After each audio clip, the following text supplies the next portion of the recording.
Mario, now, as I mentioned, you're everywhere today. You're at the traffic desk, then bolting across to the weather desk, and then making that leap across to your associate producer's desk. But then there is, of course, the most glamorous desk in all of CBC, the D is for dinner, with built-in fridge at all times for you to store. I'd love if this was what people's vision of what our resources were like here. But you are here in person to introduce your D is for dinner item today. Yeah, this week you ventured into that area you know nothing about, Little Italy.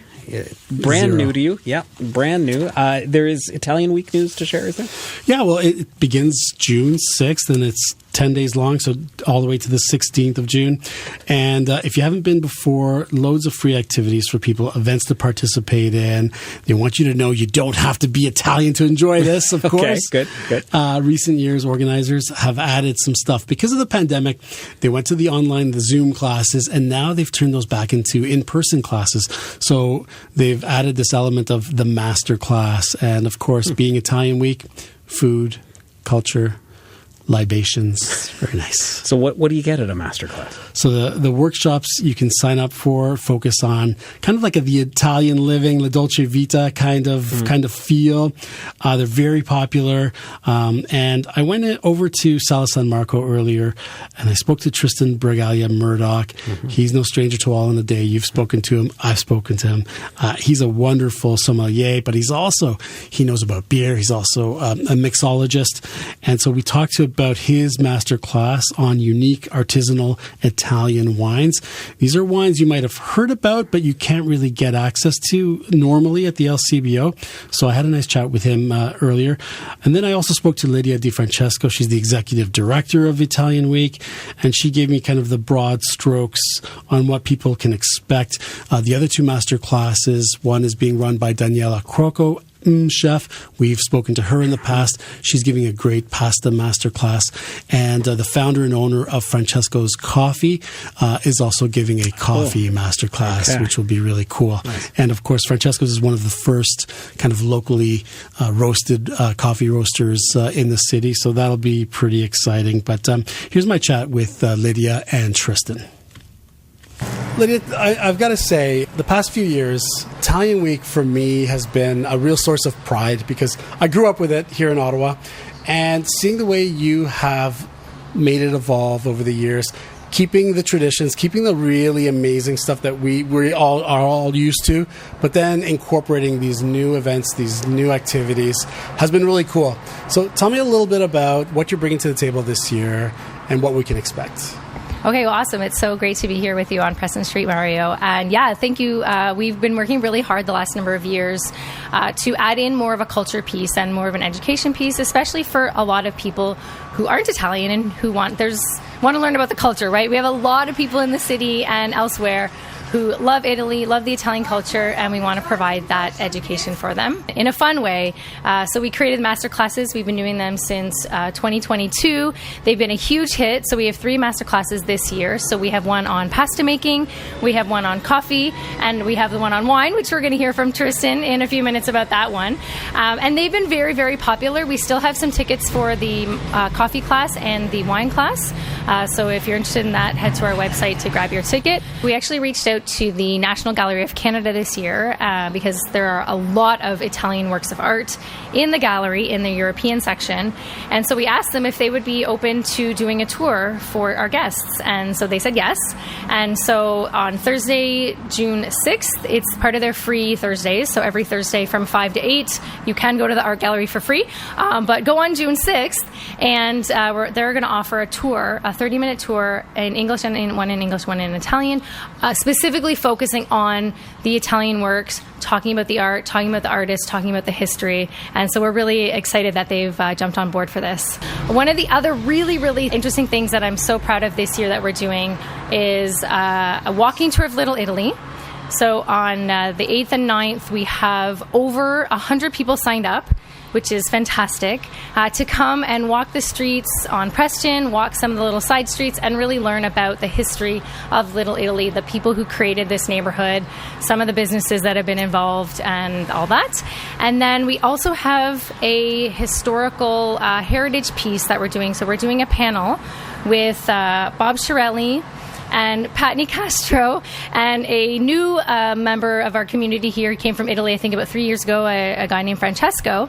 It's moderated by Trina Costantini Powell, who is a wonderful, I like to call her one of the matriarchs of the Italian community.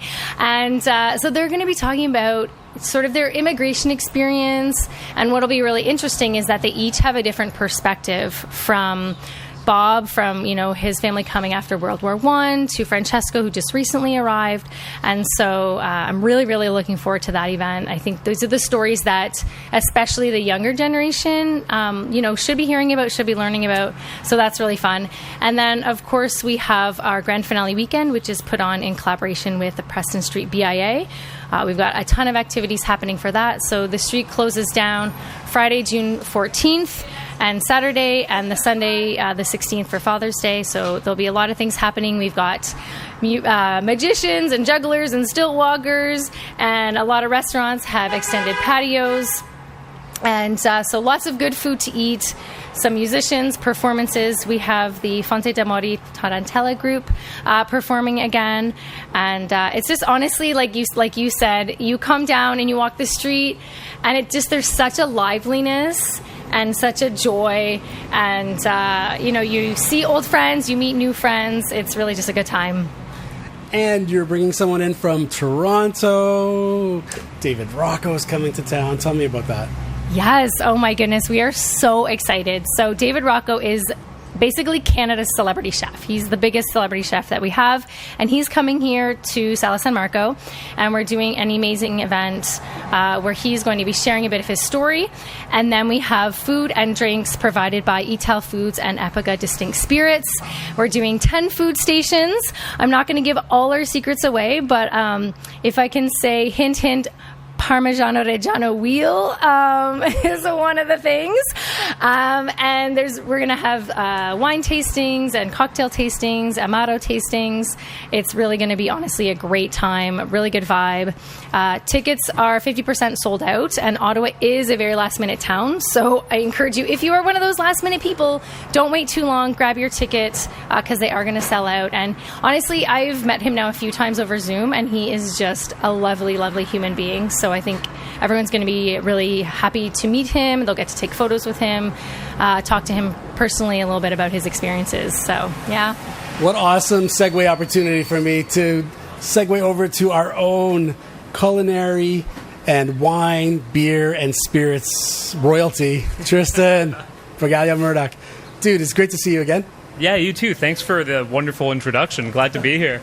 I think of your resume, and I can't believe how you fit it all in at such a young age. But let's talk a little bit about what you're going to offer in your masterclass to all the people who are coming out. Yeah, absolutely. So last year I had the fortune to go to Italy, work there for 4 months doing harvest at a couple different wineries. It was an incredible experience. It was nice to see family, nice to really be in the culture and community that we all know and love as Italian culture. I've been studying wine for over a decade. I love wine, love everything it's about, and I really want to share that passion and that knowledge and a couple glasses of wine. So we're going to be tasting through some really interesting wines from the region, not your usual fare, just trying to highlight some lesser known regions, some lesser known varietals, but some really beautiful wines nonetheless.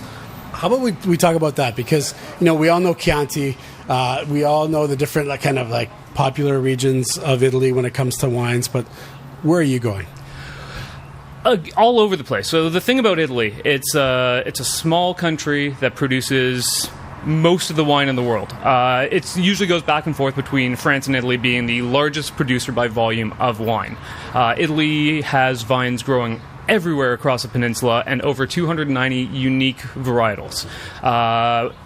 Here in Canada, we only see a handful, for the most part. Your Montepulciano, your Sangiovese, and your Chianti, Brunello, Barbaresco, all great wines, all fantastic, but there's so much more out there, and there's so many really passionate young winemakers that are embracing traditional styles of winemaking, really being conscious and conscientious about their vineland and farming, and I think that's very important these days, too, to really highlight being more respectful and impactful about the winemaking styles. So we're hopping around the peninsula. We got a couple wines from up north, like a light red from a wonderful woman, Elisabetta Foradori. She's her family's been making wine for 4 generations. She really kind of was a trailblazer in the more natural, sustainable movement, and is just a guiding light that everyone really looks up to. So I'm really excited to share her wines. I've got I do actually in fact have a Chianti, but it's an aged Chianti from a really cool producer, and it's not your typical Chianti. So I want to show that off as well. That we may know these overarching wine styles, but we don't know the ins and outs necessarily all the time. So you're taking us to beyond the Rufino that you always see. It's burned in my brain whenever I think Chianti, because that's all you see at the LCBO, right? But you're taking us beyond those wines and to different zones. Are you hitting the south at all? Yeah, I've got a couple wines from the south. Some really neat producers in Campania. We're doing an orange wine from them. So an orange wine is a white wine that sees some time on the skins. Can be very out there, esoteric, like bergamot and like over steep tea. This one is definitely super approachable. Definitely great for like a warm, sunny summer day. Light, refreshing, juicy, just enough bite to like make you question it, but makes you want to go back for another sip.